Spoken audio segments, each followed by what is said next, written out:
I can't believe you had to go to HMRC about a boob job. Or, yeah, it was. That was probably I know people that work in HMRC. I bet that was the most confusing thing they'd ever had to deal with in their life. Oh, it was. Yeah, it was.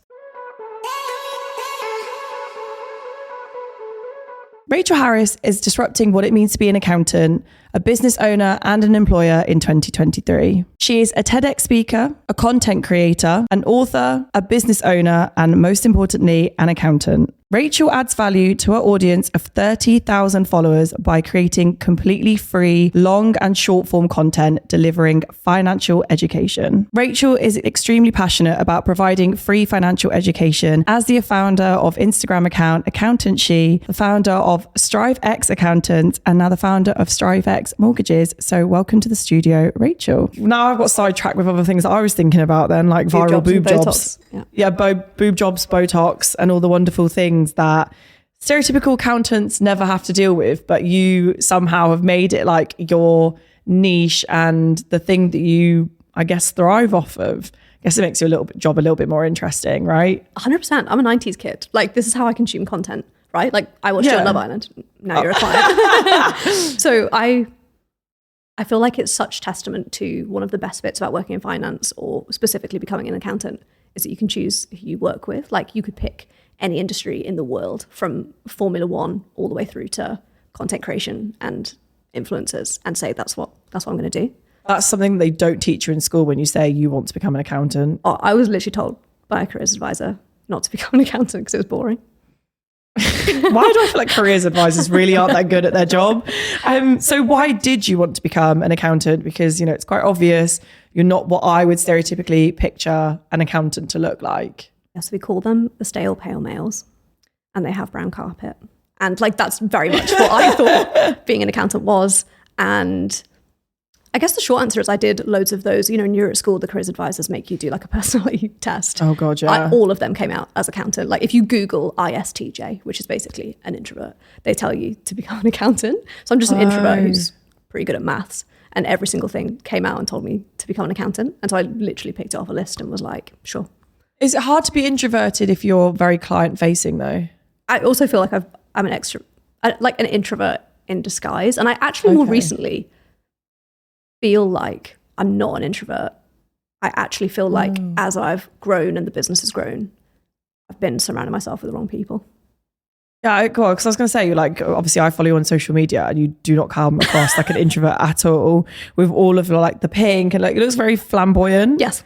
So that's why I was like really surprised when you said that. But it's very much about how you lose or drop energy, right? Like, I can do all of those things and have a personality and do them all.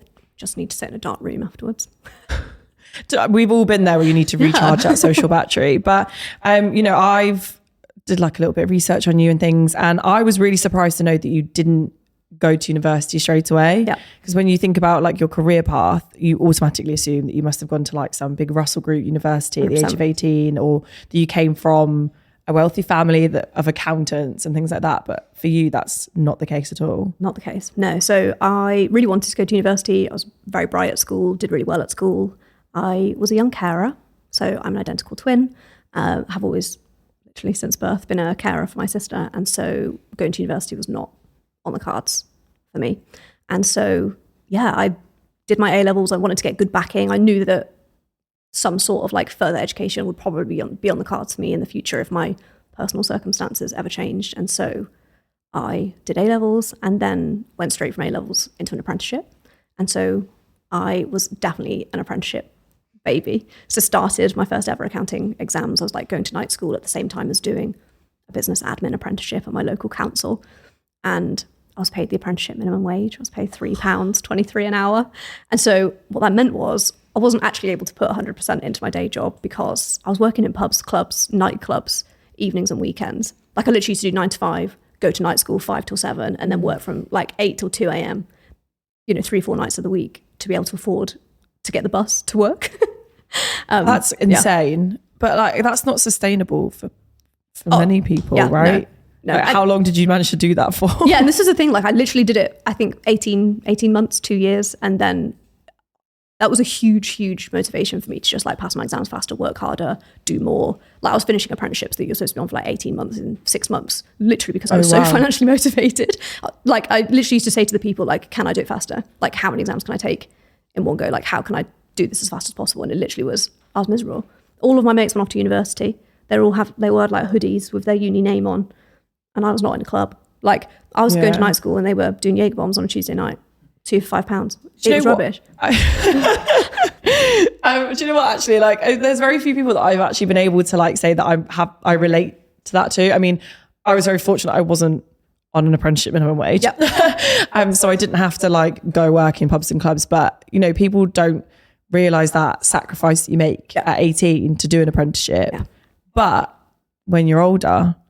Oh my gosh, yeah, it was like the tortoise and the hare, right? Yeah. Like I was pretty miserable, not doing Jaeger bombs on Tuesdays. Go to night school, doing all of the exams, and for the 3 years that all of my friends were at uni, it's pretty rubbish. And again, that's a huge part of my mission now is to like turn it into a club, not going to university. But suddenly they were all graduating, and suddenly they were going into jobs that I was in 3 years ago. Suddenly, my career was. Like my salary was 3 times what they were on. They were earning graduate money, and I was earning actual real life adult money. I had a great car. I understood how to save because I was in the financial industry, and I didn't come from privilege. I was a free school meal child. Neither of my parents worked in professional services, and only one of my parents worked. That wasn't the background that I came from, but suddenly I had exposure to, I was competing with the kids that came from privilege all of a sudden. It was amazing. Because I think I think one of the reasons why I started this podcast is because I'm not able to physically answer every single question that I get in the DMs, right? And loads of people were like, oh, you know, I'm really worried about how I'm able to be successful or be in certain positions at work if I don't go to university or if I do an apprenticeship and things like that. And there are times where, it will suck. Like I said, I can't stomach Jaeger anyway, but doing Jaeger bombs on a Tuesday, or like my friends are going on, or making new friends. Yeah. Or like you're like in that phase of life, right? Yeah. Like my friends were still playing sport and going out and all these things, and I was sat in a really dingy office in London. With people way older than you, that you're like, what did you do this weekend, Karen? What have you got for lunch? Like, it's rubbish. Someone explained to me what the menopause was on my 21st birthday. And well, I mean, I know what it is, but like, I was really 21, but they really went in depth, and I was sat there like, I'm absolutely terrified. Please let me go out so I can drink. But like, no, I think, and it's, but even though you didn't go to university and you had to like manage all of these commitments and as well as being a carer, you still ended up training at a really big accountancy firm, right? Yep. I didn't even know these things existed. I literally knew about the Magic Circle law firms, and that was it. But it would make sense to have all these big accountancy firms competing against each other on a big list every year.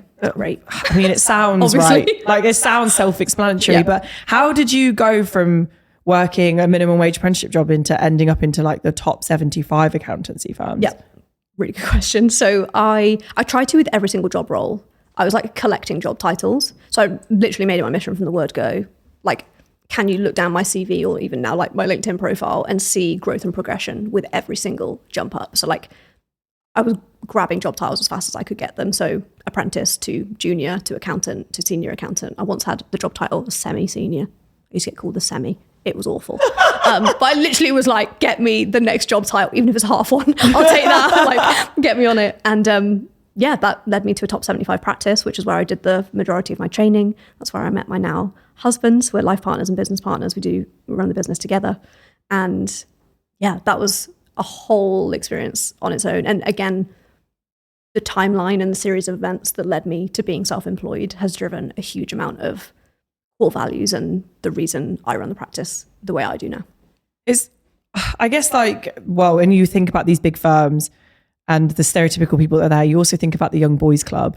So there must have been an element of young boys club in these firms you were working in. The drinking culture. Yeah. Honestly. Yeah. I'm teetotal now. I'm 4.5 years sober. Oh, wow. Congratulations. Thank you very much.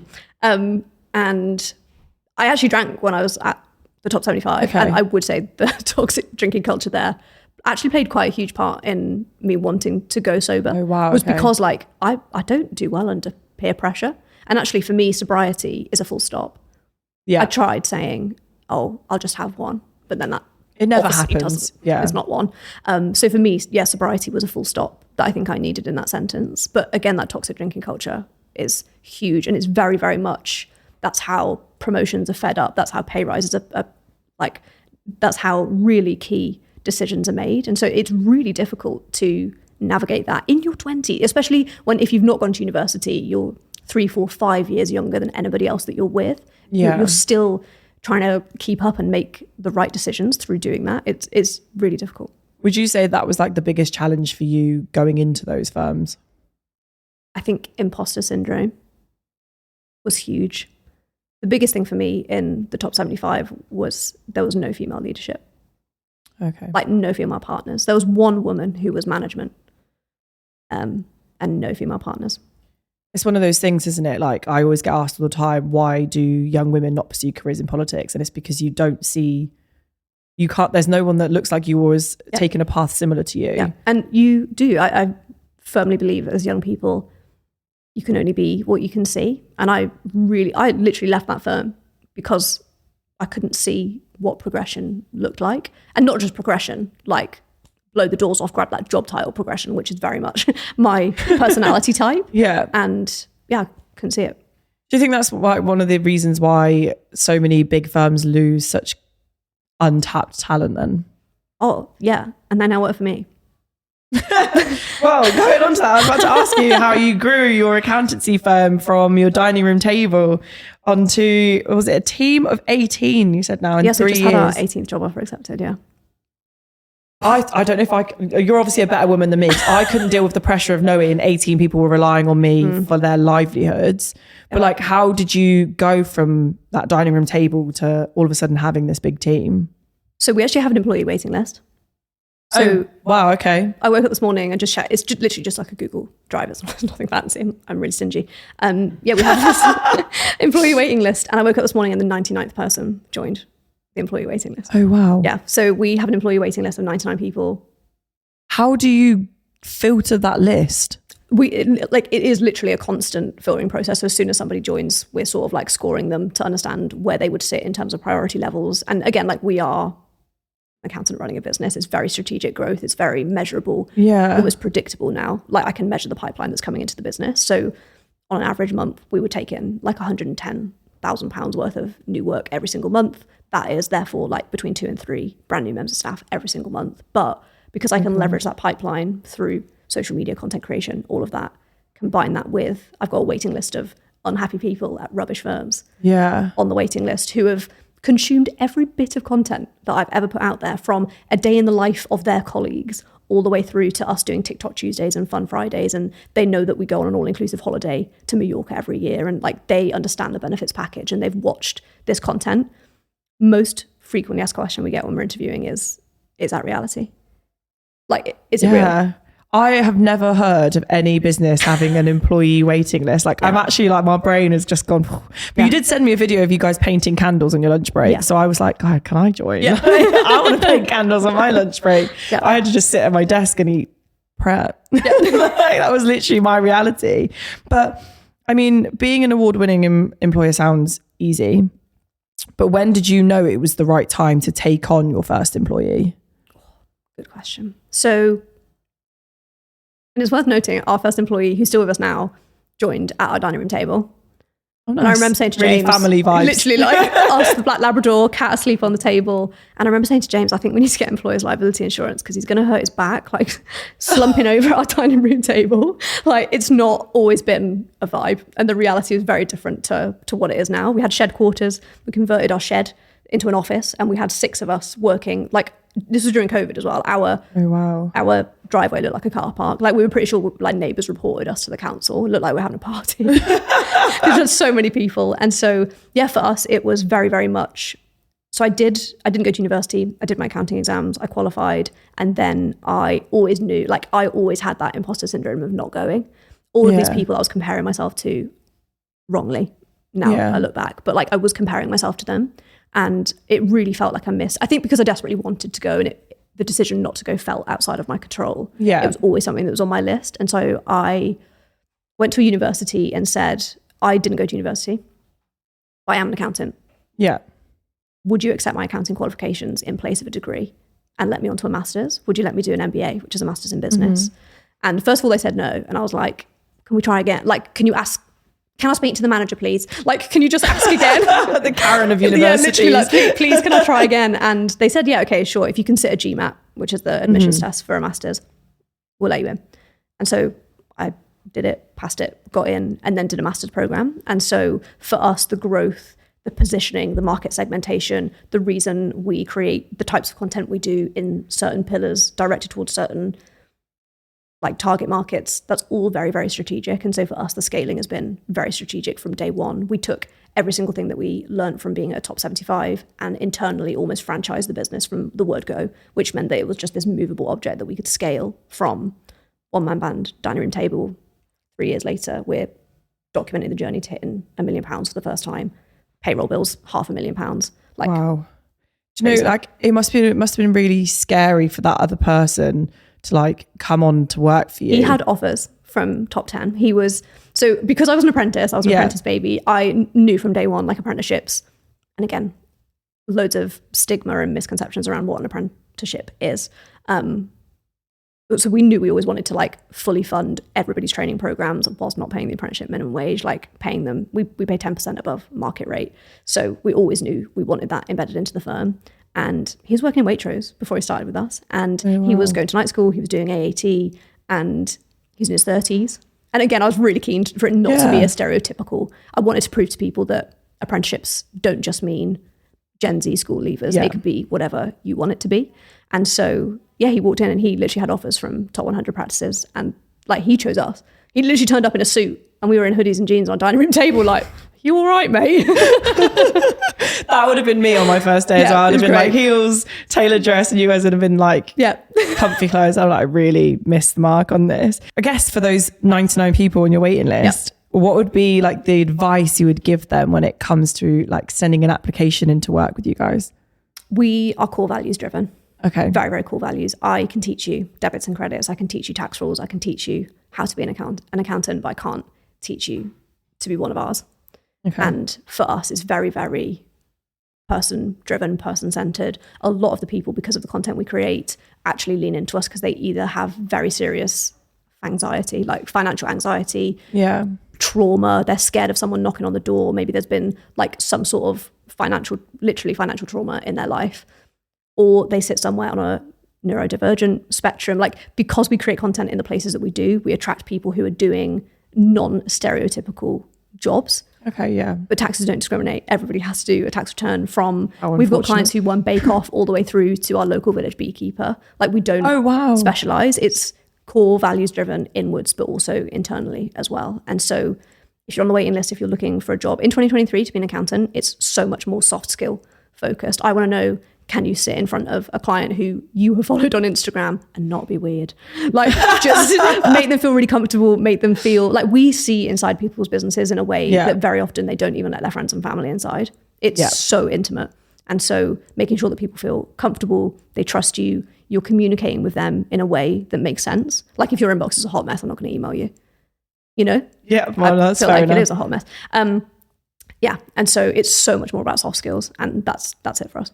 It's really strange that you say that, because when you think of accountants, you don't think of them having any soft skills whatsoever. Yeah. Or like people that are good at stuff like that. And then that's like the people that I went to school with that became accountants or worked in banking and finance stereotypically didn't have soft skills when they were younger. Oh, most people literally imagine them as like autistic.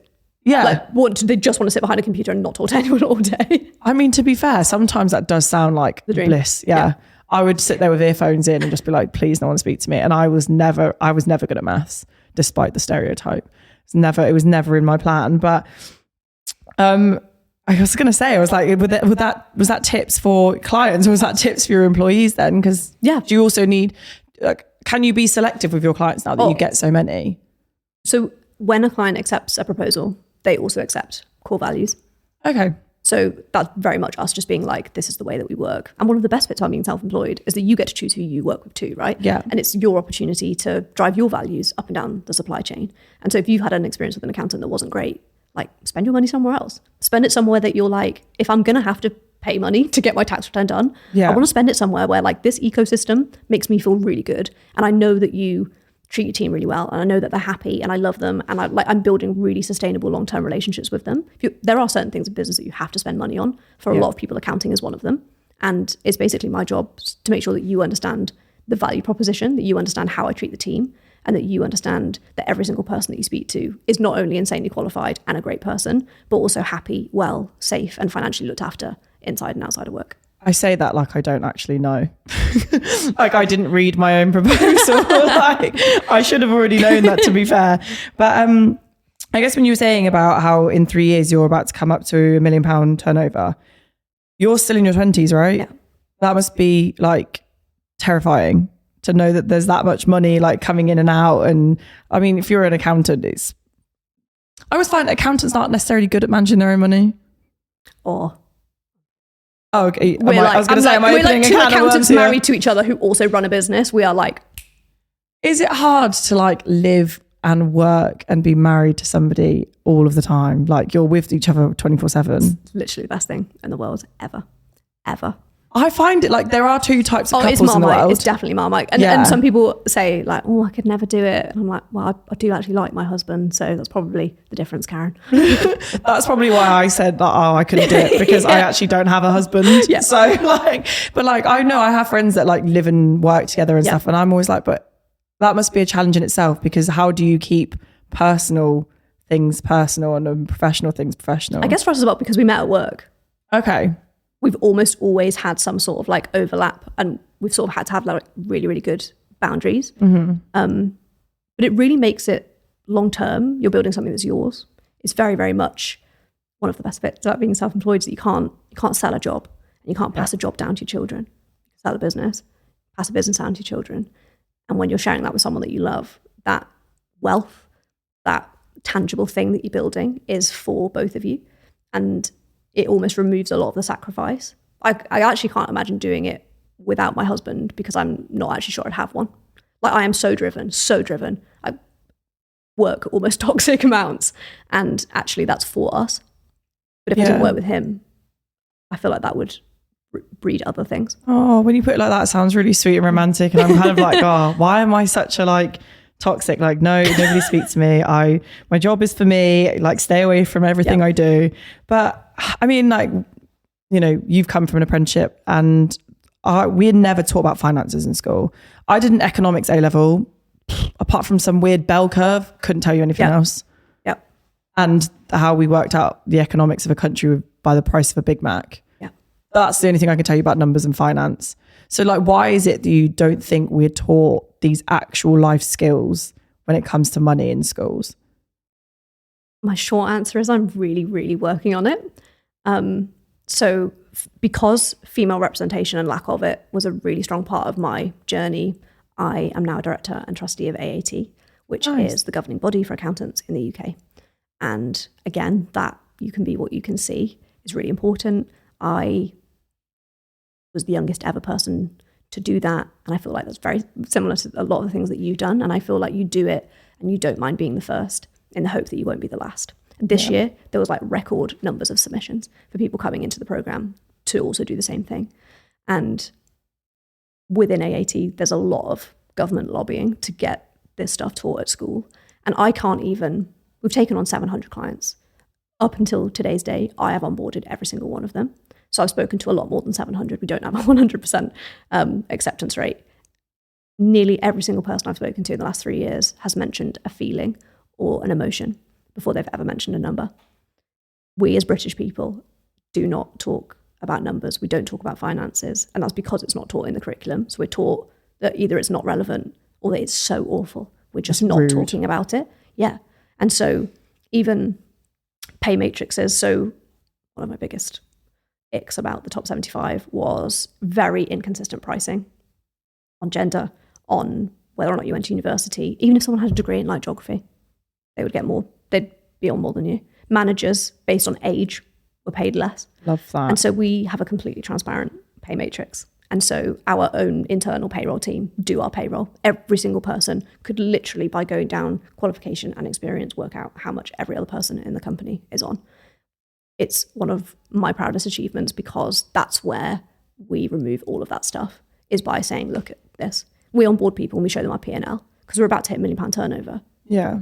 But it's actually irrelevant because we could be running at a loss, you know? Yeah. And we're not, but we could be. And so that transparency only comes from being shown it by great role models in your life. And I really do believe that starts with education, because generationally we struggle as well. But so many people that I have those conversations with will say an emotion before they ever say a number. I bet your employee retention rate is great.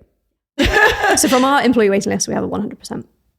Yeah, because like it's I mean, I talk about pay matrix and scales and stuff all the time, and lack of pay transparency. When people list jobs, they don't include the pay in job adverts. Yep. It's like my biggest annoyance when it comes to job applications.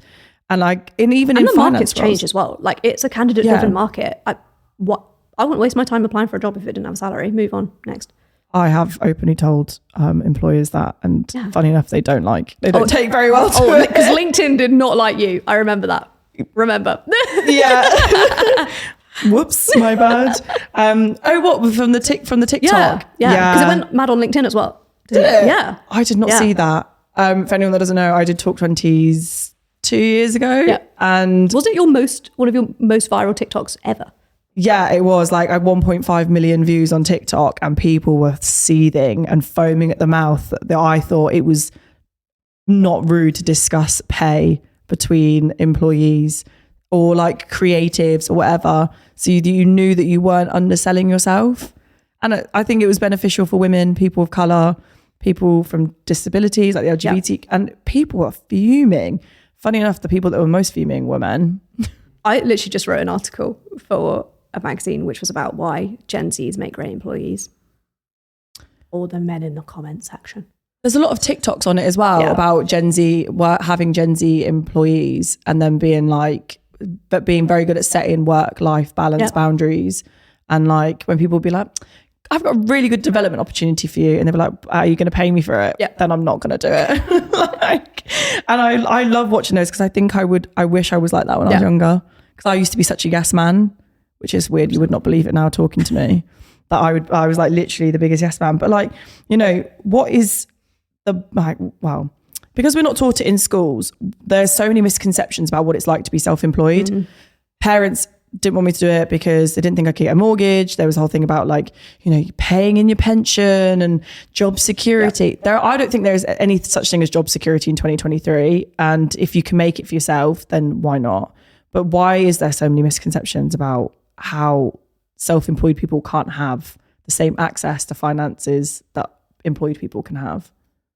Again, I think it comes down to lack of education. So as well as our practice, we do mortgage advice, because if you can have one conversation with your accountant who can also do your mortgage, like in your financial year, and say, Sharon, if you slam it between now and the end of the year, this is your search criteria for Zoopla.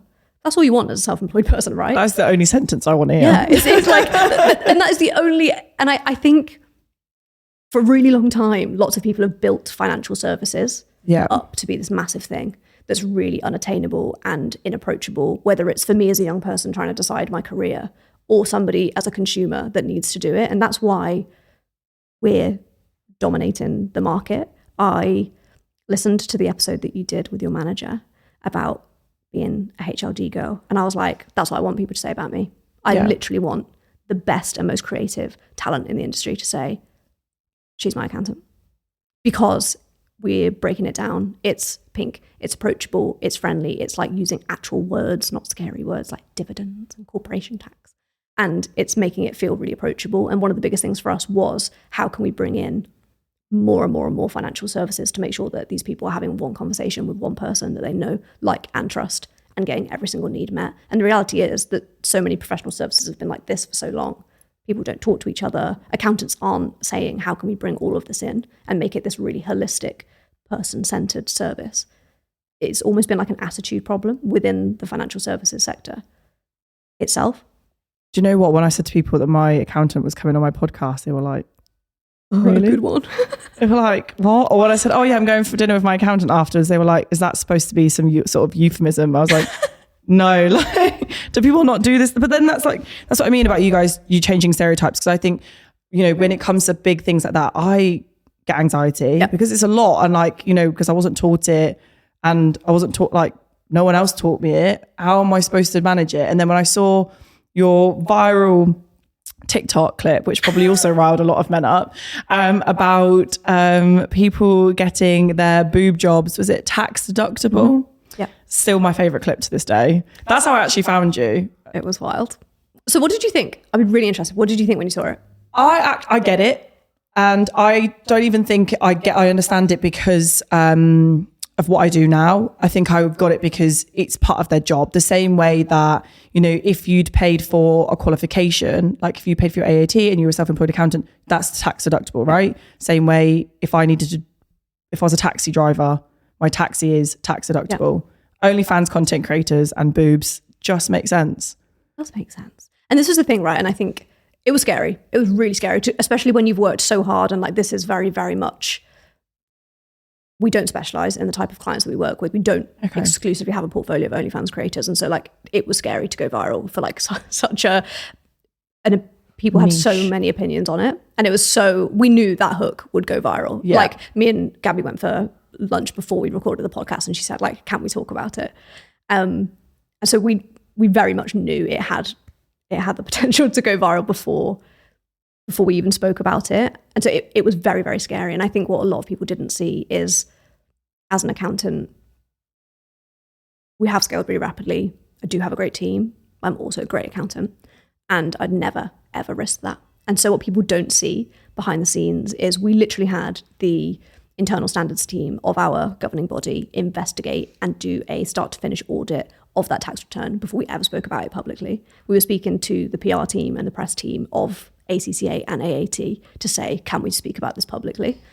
I know you've done loads of work about the FCA regulations and making sure that the people who are talking about this stuff online is regulated. And that's something that I take very seriously as well. So the actual story was that we had an OnlyFans creator as a client, we still have, and she wanted to expense a boob job. And she said, can I expense a boob job? And we said, absolutely not. Obviously not. No, you cannot. And she said, well, I've read the rules. Because we said, this does not wholly and exclusively relate to your business. Yeah. You get personal use of your boobs. And she said, I've read the rules. And actually, if I can prove, like you say, a degree is a great example of that, or extra qualification, I can prove that my income will go up as a direct result of spending this money. And therefore, I want to make the claim. And they say people that do OnlyFans are not that intelligent. Mm-hmm. That is something only a smart person would think about. Yeah, she's like, I've read the T's and C's. And so we were like, okay, we need to talk to HMRC. So we worked with HMRC to understand case law, reference it, how can we interpret that? Because tax laws weren't written when people did, even what we do as jobs, right? Like I make money from content creation. People, that wasn't a job, that wasn't a career when we were at school, it wasn't a career when the tax law was written. And so we do need change, we do need reform. And it's my job as an accountant to interpret rules that were literally written 50 years ago and apply that to an OnlyFans creator expensing a boob job. My boob job was far less complicated than all of, and I'm so glad that HMRC did not have to get involved when it came to my boob job. But like when I listened to it, I was like, but I get it. It just makes sense, like without even having to read the T's and C's. But and it was scary. Yeah. Like as I don't take myself too seriously, but that was pushing the boundaries of like things that you want to go viral for. And again, resulted in being interviewed on TV by Jeremy Kyle. Like it was a bit stressful. And I feel like there were we had such a phenomenal positive response from people that said, I didn't actually care what you were talking about, but you listened to her. Yeah. Like she came to you and said, I know your default reaction was no, but look at this. And so many people don't feel heard.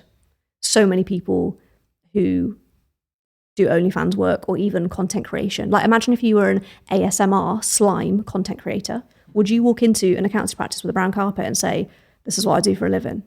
No. But you see me on TikTok talking about this stuff and creating content and saying, I make money. Like every single month I share how much money I make as a content creator online. And if you saw me doing that, you'd probably think, oh yeah, like you get it. I don't even need to explain that. I probably have 17 forms of revenue and I get gifted stuff that I don't know what to do with. You don't need to explain that stuff. Yeah, do you know what actually, because I was going to come on to about how you had written an ebook about tax guide for influencers, and people, when I get it all the time on a certain publication online, there are comments about how being an influencer isn't a real job. To some extent, I get it, because you don't get up and go to whatever, and you don't have to do a really extreme physical intensive job. It depends what you do. Yeah. But if you're an OnlyFans creator, it's a very different story. But for me personally, you don't have to do anything that's massively labor intensive. But there are, I would say, so many rules, regulations, things you have to look out for. You still pay your tax just the same as everyone else. But why did you specifically want to write a guide for influencers? So the guide actually came from, I'm quite like a strategic person. And so I understood market segmentation. I'm a 90s kid. I consume TikTok, Instagram, YouTube content. I was like, actually, if I can choose who I get to work with, I want to work with you. I want to work with people who are in boy bands, people who just won Bake Off, people like you. Like, that's who I would absolutely love to work for. And so the problem there is that influencers are incredible, and content creators do everything themselves, because very often they start it as a hobby. So they have no money, no budget. There is no budget. They are the talent. They are the lighting department. They're the editing department, sound department, tax team, everything. They do everything. Yeah. Because they have to start, like, I made content for free for 2 years before I ever monetized it. That's no different to anybody else ever. Everybody normally starts doing it for free. And so they have to learn how to do everything for free. And so the problem for me was that lots of them don't want an accountant until they absolutely have to get one, or until that like time cost benefit pays off. But that means that they're making really good money. And so I had to find a way and build and develop a product that served that market that actually wasn't me.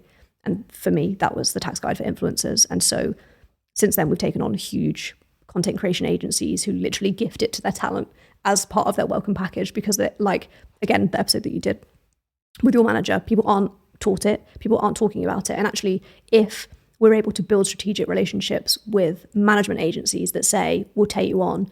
But again, one of our core values is making sure that you are well, happy and safe inside and outside of your work. Have you thought about speaking to an accountant? Why don't you speak to ours? That is us passing our core values down to our clients and making sure that they are doing the good work and having those conversations for us. Do you know what, a very random thought that just popped into my head? This is so bizarre. When, I don't think many people know this, but when you leave the Love Island villa, it might be the same with a lot of reality TV shows. They sit you down and they show you lots of videos. One of them is financial planning and accountancy. And I said, I cannot watch this for half an hour because it's the most boring video I've ever seen. If anyone needs a new person to record it, because then I might actually watch it. I literally sat there and was like, I was still in a bikini in Mallorca. I was like, I can't watch this. I'm sorry. I really tried. And it was just literally brown carpet vibes with a weird whiteboard talking to me about dividends and stuff. And I was like, no, I'm out. I think it's so much part of the problem. And it doesn't matter if you're a business owner, you want to be an accountant, or you want to start your own practice. It just feels stiff and horrible and like almost clinical. Yeah. In a way, it's not about you. It's not about you. And so even making sure that our team are literally KPI'd on touch points, how they can add value at every touch point, and literally the relationship that they have with clients. Yeah. Because that's all you care about. You care about how we make you feel. Yeah. And you trust us to do everything else. We'll do tax return, we'll do your accounts, we'll do everything else. Put it this way, I much preferred getting a smear test than watching that video. Like, it was that painful. So, you know, maybe you should write a pitch to ITV and be like, I've heard that your video is extremely painful. If you need someone to actually make it a little bit more pink, then I'm your girl. But no, I've honestly really enjoyed like how transparent you've been about your career. And like, I love consuming your content, mostly because it's pink and it doesn't make finances and listening to people talk about money scary, even though it does scare me that you get up at 5 a.m. every morning. Like, every single, I was like, oh, I get up at 6. I'm really go-getter. And I look at your story and I'm like, no, but I can't get up at 5. I've tried. I really have. But I've got a final question. And I did tell you at the beginning, so maybe you've thought about an answer, but it always catches people on edge. So what would you say to people that doubted your ability to be a successful accountant based on the fact that you are a young woman who didn't initially go to university? 2 words. Watch me. I was just going to say something else. No, I mean, to be fair, you've pretty much proved them all wrong. Yeah. And it's insane what you've been able to do. But I guess it means you've just tapped into a market and showed the finance industry, that they don't have to be so clinical, traditional and boring in order to be successful. And there's no stopping it, right? Like you can't stay still. And talking about lists like the top 100, the top 4, that's where we're going. I firmly believe there is space for us in the top 100. Like, move out the way. You know, I feel like that is the trajectory that we're going in financially, and how they score it. Like, we're not far away from it. We're launching audit later this year, so we can work with some of the biggest companies that have like £10 million turnover plus. And that's next step onto top 100, and it'll be pink. I can't wait for that local beekeeper that you do the account books for to be awesome. Like, my accountant's a top 100 accountancy firm, because that would just be the most wild thing ever. Just selling his honey on Facebook. It's great. So cute. I love that. Yeah. You know, so many wholesome businesses nowadays. I bet, did that come from a lockdown thing, just really randomly? So when I meet people who are employed and self-employed at the same time, it's a side hustle. My favorite thing to do is say to them, I'm going to challenge you. I want to know the difference between your day job and your side hustle. He is the one to beat. He is a police officer by day, beekeeper by night. He's like a really fun superhero. That is so random. Yeah. Beekeeping. Bees terrify me. So that's a no. I love honey, but bees terrify me. But I mean, I guess if you're a police officer, you can't really be scared of much. But yeah, like, no, that is, I'm like, my mind's blown. Because at least like with my old day job, there is some correlation between what I do now and my old day job. But that was just a hobby that got out of hand, isn't it, really? Yeah. Just loves bees. No, that's fair enough. But like, honestly, thank you so much for being so frank, open, honest, and pink. You've literally coordinated with the cushions and I'm here for it. Thanks for having me.